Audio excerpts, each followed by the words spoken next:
So after my little GH6 update video I did the other day, a lot of you GH5 users have been asking me, as a 4-year GH5 user, you know, who should switch and upgrade to the GH6? Who is this camera for? How am I thinking about that upgrade?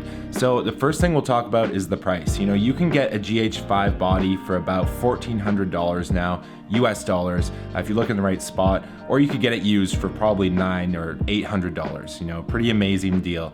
The new GH6 is $2,200 US dollars for the body. So you're looking at a pretty good price difference there of around $800 US dollars.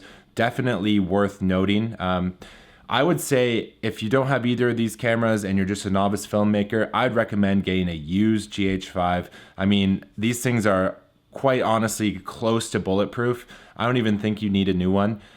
If you are looking at swapping, I'm looking at upgrading, and these are the reasons why.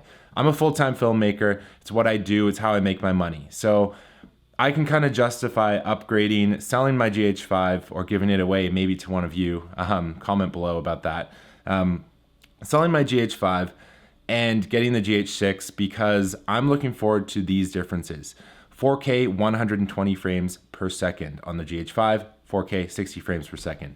They've added, I believe, a couple stops to the in-body stabilization, which I already thought was amazing. I thought the in-body stabilization on the GH5 was really good. Some people will complain, but people will complain about anything.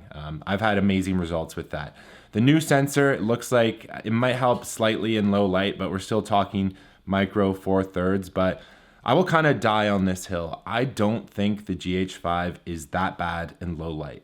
And people get mad at me all the time. I'll show you some footage right now. If you have fast lenses, preferably the Metabone Speed Booster, or just lenses that go to f2 or f2.2, I think you can shoot very amazing stuff at night with the GH5, although everyone just says you can't all the time. I disagree with that. The Apple ProRes internal codec filming, that's just gonna bring a much higher resolution to our images, but I'll wait and see how that goes.